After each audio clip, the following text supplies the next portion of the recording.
안녕하십니까, 도리쌤의 그림책 강의입니다. 네, 오늘은 229번째 시간이고요. 제가 오늘 준비한 그림책은 신문배달소년입니다. 신문배달소년은 데브 필키의 작품입니다. 네, 이게 데이브 필키였는데요. 데이브가 작품의 특징입니다. 사실주의 그림책. 이미 일어났던 일이나 아니면은 일어날 법한 일, 우리 주변에서 흔히 찾아볼 수 있는 주제를 바탕으로 해서 일어날 만한 일에 대한 그림책을 사실주의 그림책이라고 합니다.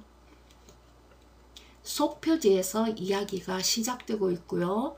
어둠과 빛에 의해서 나타나는 사물이 확실히 이렇게 뚜렷하게 구분이 되고 있어요. 그리고 이 그림책의 특징이 전체 다 보면 원색에 가까운 색으로 해가지고 이 주인공이 얼마나 힘든 생활을 하고 있는지 그것을 표현하고 있어요. 만약에 파스텔 톤으로 이렇게 한다면 아주 부드러워서 이 아이가 뭐 마음이 편안하고 보들보들하고 뭐 생활도 아주 여유롭습니다 이렇게 나가지만은 색이 강하기 때문에 이 아이가 생활이 굉장히 힘들다 하는 것을 표현할 수 있다는 거예요. 그래서 색을 원색에 가까운 색깔로 쓰고 있어요. 보시면 압니다. 작가 소개입니다. 데브 필키.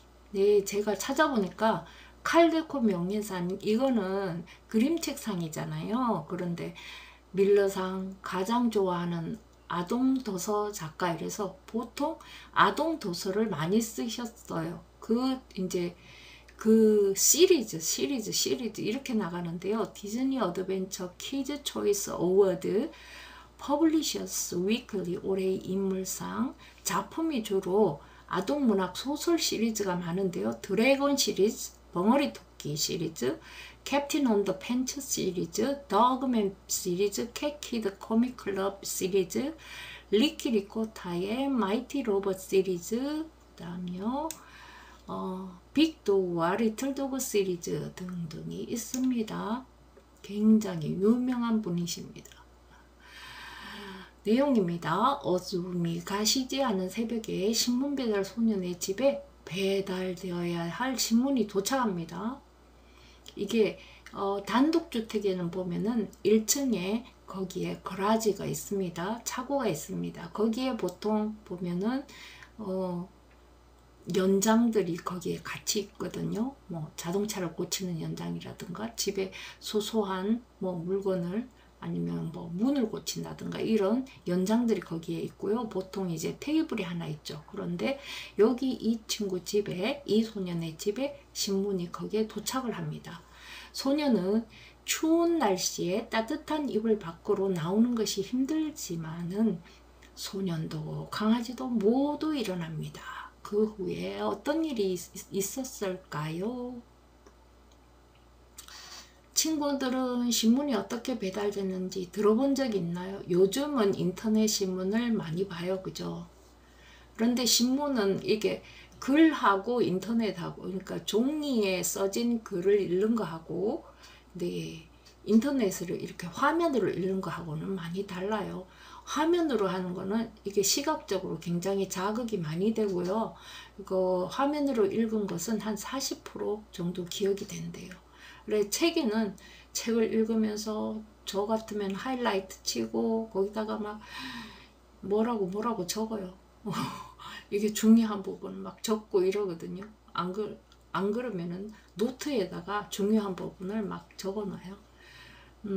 그렇게 하니까 이게 화면으로 보는 거하고는 좀 다르죠. 그래, 종이신문입니다. 친구들은 깜깜한 새벽에 일어나서 신문 배달을 하는 소년이 어떠한 것 같은가요?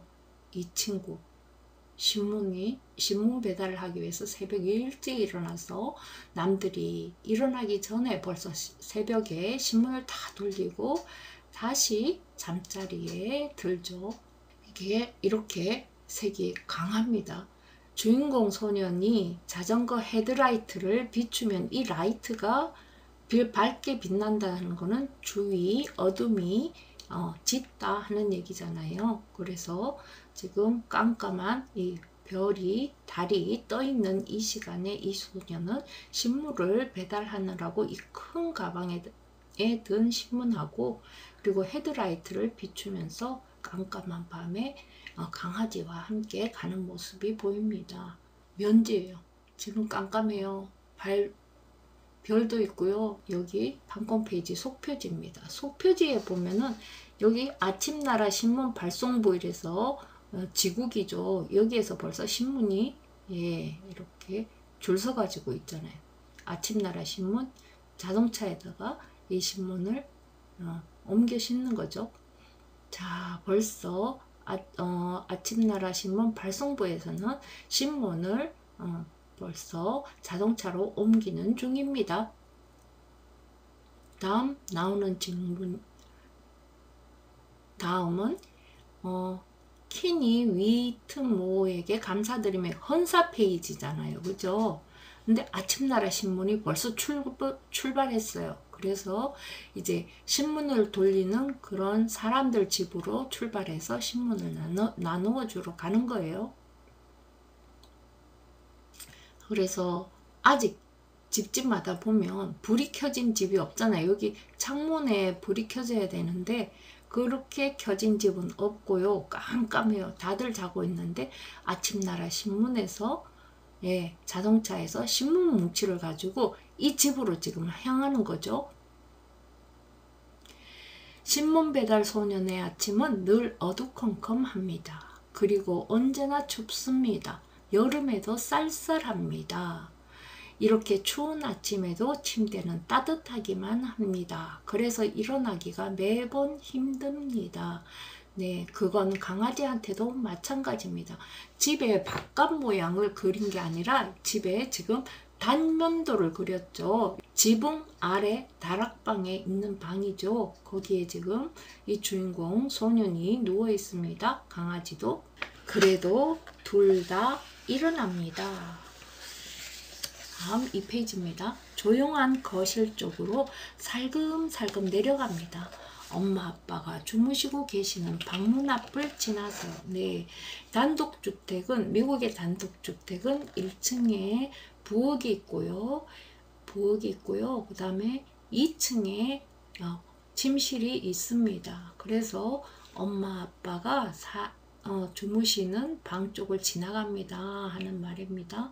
그 다음에 여동생이 잠들어 있는 방문 앞도 지나서요. 부엌에 가서 아침을 먹습니다. 이 친구 혼자서 부엌에 가서 냉장고에서 우유와 시리얼을 찾아가지고 시리얼로 지금 아침 식사를 하는 거예요. 각자 자기 자리에서 얌전하게요. 몽몽이는 몽몽이 자리에서, 소녀는 자기 식당의 테이블 앞에서 지금 자기 아침 식사를 먹고 있죠. 그러고 나서 차고로 갑니다. 차고에 가보니 연장들도 있고요. 그 다음에 소년이 좋아하는 썰매도 여기에 있습니다. 거기서 신문을 접고, 이렇게 나와 있는 신문을 이렇게 접어서 여기에 고무줄로 묶었죠. 초록색 고무줄을 끼운 다음 커다란 빨간색 자루에 담습니다. 여기에 담습니다. 둘 다 몸놀림이 무척 빠릅니다.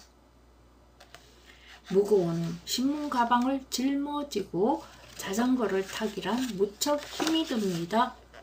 하지만 신문 배달 소녀는 어떻게 해야 하는지 배웠답니다. 그래서 이제는 아주 잘합니다. 신문 배달 소녀는 어느 집에 신문을 돌려야 하는지 훤히 알고 있습니다. 그러니까 어느 쪽으로 갈까 망설이는 적이 없습니다. 그 대신 여러 가지 다른 생각을 합니다. 커다란 일들, 조그만 일들, 그리고 어떤 때는 아무 생각도 안 하곤 합니다. 자, 점점 밝아지는 게 느껴지시죠? 여기 지붕이 이런 색인데 약간 밝아지죠? 길을 훤히 아는 건 또 마찬가지랍니다. 어디쯤 가면 나무 냄새가 나는지, 어디쯤 가면 물을 마실 수 있는 작은 분수대가 있는지, 어디쯤 가면 다람쥐를 잡을 수 있는지, 또 어디쯤 가면 고양이한테 으르렁거릴 수 있는지 다 알고 있답니다. 여기 다리를 지나서 지금 여기에 물이 있죠. 예. 모래에 비친 이 소년의 그림자 보세요. 예쁘죠? 신문 배달 소년과 강아지만 빼고 세상 모두가 잠들어 있습니다. 신문 배달 소년과 강아지는 이 시간이 가장 행복하답니다.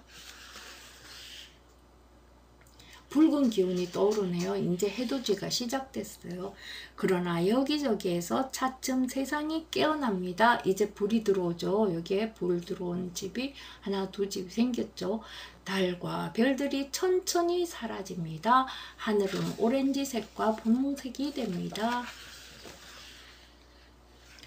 마지막 집까지 신문을 다 돌리고 나면 신문 배달 소년과 강아지는 누가 집까지 빨리 달리나 내기를 합니다.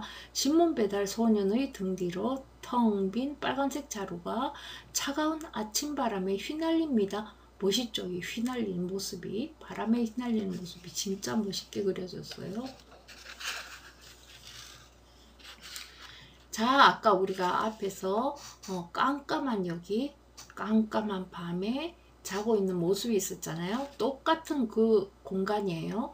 신문 배달 소녀는 자기 방으로 돌아와 커튼을 내리고 침대 속으로 기어 들어갑니다. 침대에는 아직도 따뜻한 기운이 남아 있습니다. 온 세상이 다 깨어나는데 신문 배달 소녀는 다시 잠을 잡니다. 강아지도 함께 잠을 잡니다. 할 일을 모두 끝냈으니까. 자다가 일어나서 신문 배달을 하고 다시 잔다 하는 거 쉬운 일 아니에요. 이제는 꿈나라로 갈 시간이지요 하고 이야기가 끝났습니다. 신문 배달 소년 이 이야기는 칼데콧 아너상을 받았는 작품입니다. 칼데콧상은 그림 작가에게 주는 상이죠. 그래서 그림이 아주 독특하고 원색적이고 그리고 소년의 이미지를 그대로 투영한 것 같아서 되게 멋있었습니다. 이렇게 부지런히 사는 친구들이 많이 있을까요? 저는 다음 주에 다시 찾아뵙겠습니다. 고맙습니다.